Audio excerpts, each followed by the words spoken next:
So,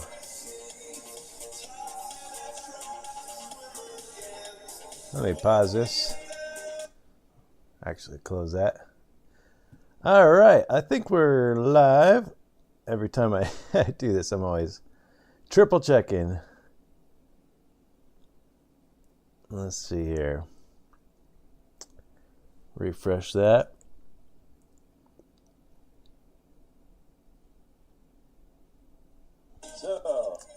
All right, looks good. Okay, so I've been working on this little web app, and it is a flight simulator, essentially. It's a space flight simulator, and where you can warp speed to other planets. And the cool thing about this that probably most people don't care about, but I think is super important if for coders. Should be super important. This is entirely running in the browser. It's generating new content in real time. None of this is like loaded beforehand. It's all just loading in the browser as we go. And there's a million particles in this scene here, and any one of these particles we can go to, and it'll generate a new planet from that particle based on the color of the particle. And so it'll generate a low quality, low poly. Here, let me zoom out and you can see. It's kind of glitchy right now when you zoom out. I got to fix this, but that purple, that's the particle itself. And then based on that color, it'll build out a planet in low quality, and then based on that low quality, it'll build out a higher quality version, and then based on that, it'll add in these other little tiny like rocks and trees and stuff.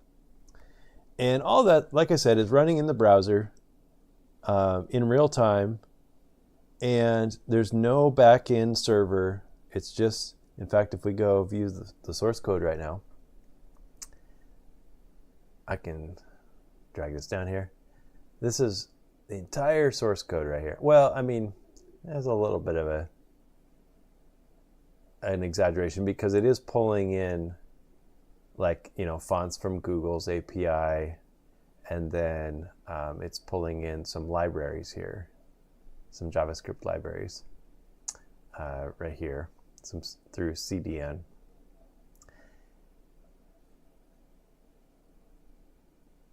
But other than that, all the JavaScript is just right here. The whole thing, the whole application. So you don't have to install anything. You just run it. It runs on mobile as well.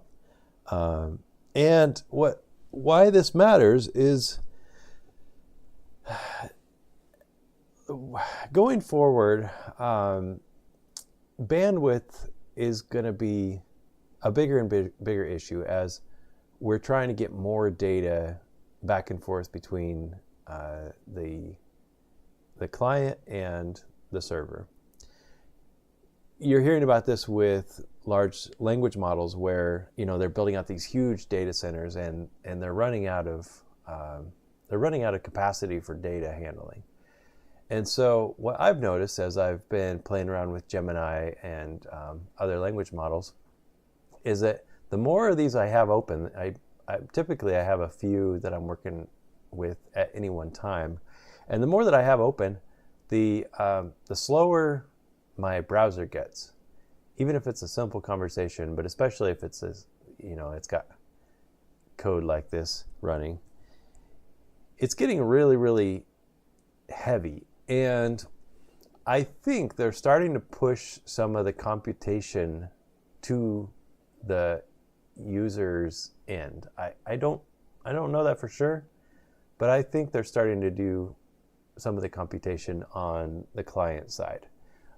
And if they're not, they should, because it's a super scalable way to get free processing from all their users without having to send that data back and forth between the client and the database.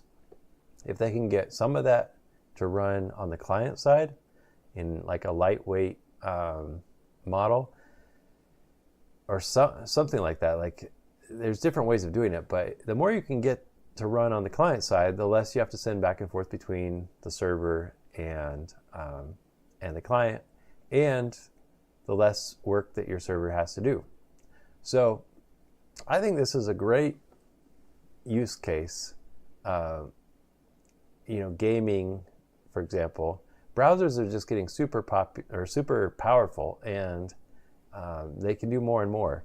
And so I always talk about using JavaScript, HTML, and CSS, because it'll run natively in the browser like this. You can even test it out in something like CodePen, or there's different platforms like this where you just paste your code and you've got a working example.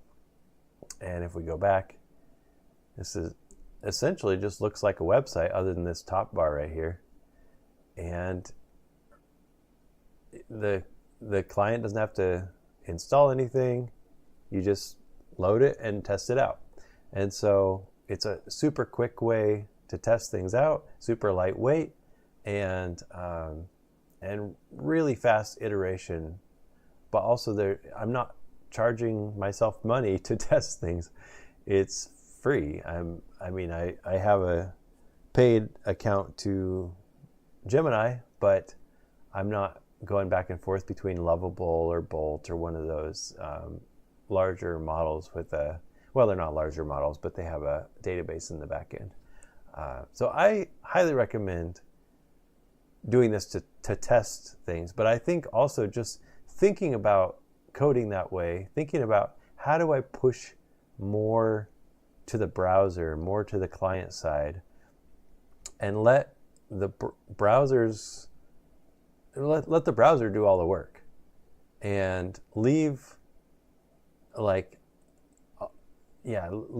just the login and like simple things for the database and for the server, and have all of the heavy work being done in the browser as much as you can. I think this is the future of coding, is pushing more and more to the client side and just having it run natively on the client side, and then not having to transfer as much data back and forth. So that brings me to Google's Antigravity, which is, let me pull up the Antigravity page so we can walk through their marketing so I don't say it wrong. But it's the next generation IDE, and I always forget what IDE stands for. I think it's integrated development. Let's see, IDE meaning dev. Let's see, integrated development environment. It's a comprehensive software application that bundles essential tools for software development like code editor, debugger, and build automation into a single unified workspace, making it faster and easier for programmers to write blah, blah, blah, blah, blah. So you're familiar with ChatGPT, Gemini, all those models. Well, this is that. They've got a Gemini model over here on the right-hand side, but you can also build out a database and do some more like comprehensive software design through this interface. The cool thing about this one in particular is that it's connected to Gemini, and so it's got a pretty powerful model built in. There's other platforms like this. There's one called Cursor, where you can use your own model, and possibly you can use your own model here. I'm not sure. Let's see, Gemini. Yeah, Claude. You might be able to install your own models as well. But this is essentially just like Cursor, as far as I understand. So if you're interested in trying out one of those, or Lovable is another example. I'll pull up Lovable.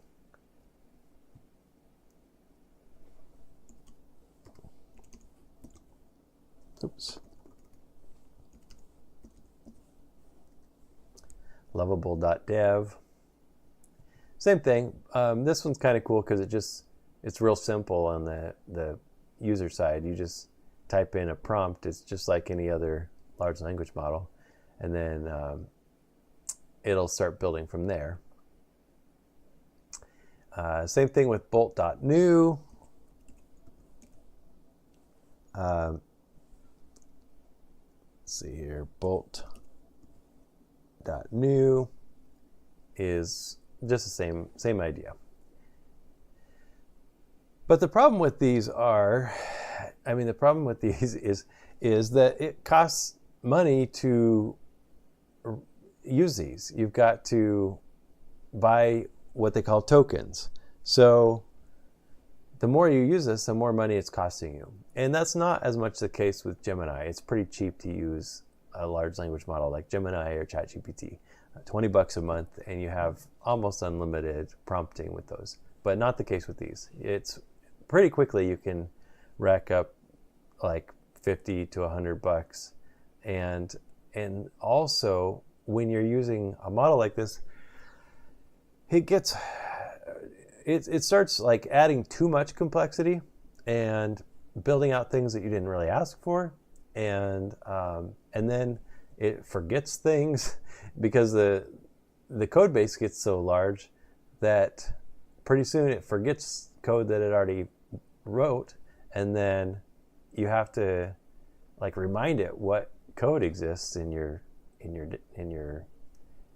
like in the history, and like go back and share chat history, and then it just ends up causing all these problems where you're chasing errors over and over. And so I always recommend that people try to build front end first, and then get a working prototype, and then take that into one of these other models.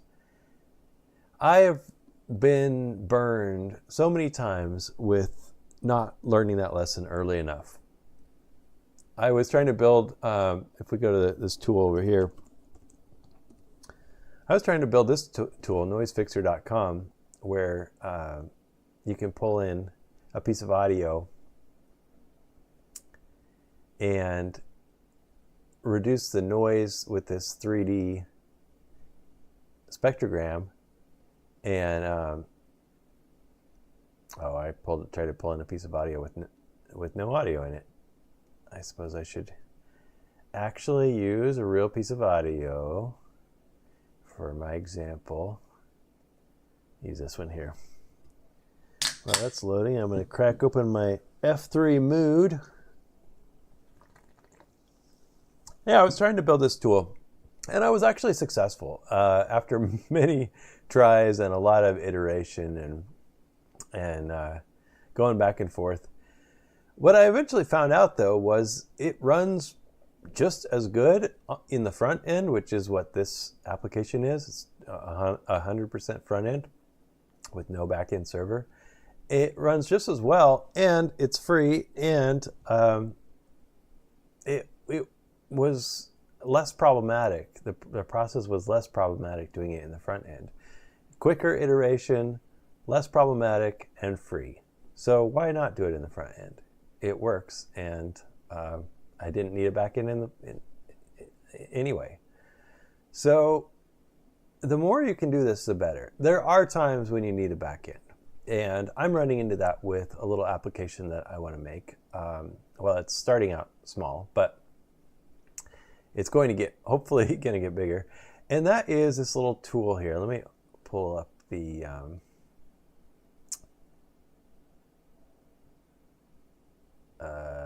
is it running? Let's see here. Here we go. Pull up this. And is it going to run? Okay, here we go. this I'm building out this essentially a platform kind of like Reddit, or I think Reddit is probably the best example. It's not like Reddit, but the first iteration of it is going to look like kind of like Reddit. Essentially, it's a content management system where every piece of the page, every piece of the functionality is a piece of content that all of it like together runs as a piece of like as a page. So each of these, like this section right here is a piece of content. This each of these elements is a piece of content, and together they all like they each have JavaScript in them, and so you can kind of like piece by piece, like Lego blocks, basically build out content. And there's a whole backstory to why I want to build it this way, but essentially it's like super scalable and super modular. Let me show you, let me pull up an example of what it's hopefully going to look like.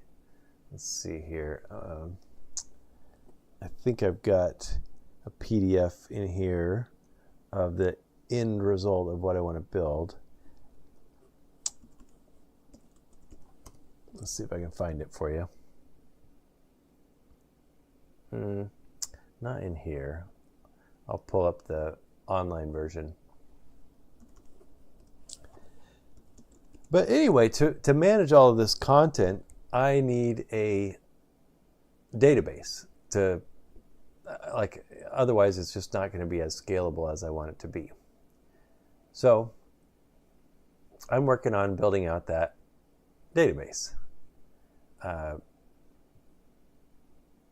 And so I'm going to try to use Google's Antigravity to do that. And I'm going to be learning it as we go. So I'm not very confident that this is going to work, but I'm going to try, and we'll see how it goes. And you can follow along if you want. This is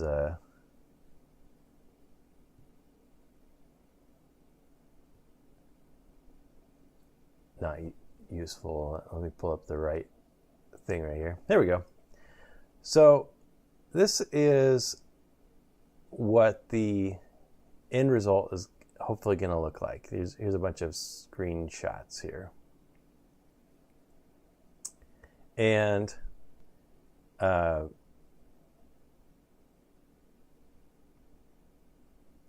like I said, each piece of this is modular, and it all like kind of stacks together to build out the content. Yeah, so like this right here, this icon is a piece of content. This field right here is a piece of content. This, like, so all the functionality is different pieces of content that you stack together as modules. And there's this concept that I'm using called a linked item, where each item or each piece of content is called an item or a card, and a linked card or a linked item is where you can pull in more content, more functionality. So I'm building out a database, and yeah, so that's what I'm working on here. And we've got a very basic version of it here. And it's got some of the functionality. Like, I've got some of these fields here that are each pieces of content. So yeah, I don't know how this is going to go. I'm going to be testing out Antigravity and kind of like getting in there and learning some stuff. I've already been doing that a little bit. But I don't know much about it. And so I can't yet share like how it works yet, because I'm still learning, and that's what I'm going to be working on. So I will come back on here with more info when I have it, when I know a little bit more about anti-gravity and I can kind of give an example. But yeah, I haven't learned it yet, and so we'll see how it goes, and I'll jump on here and show you as soon as I know more. So I don't have anything more for you tonight. That I just wanted to hop on and show you what I'm working on, and then hopefully I'll have a little bit more to show you next time I jump on here, and hopefully I'll know a little bit more about how anti-gravity works and be able to walk you through some of it. It's a little more complicated than those other platforms like, I mean, it's not more complicated, but the interface is more complicated than Bolt or Lovable. It's a little less user-friendly. So I'll be learning it and then hopefully have more to share.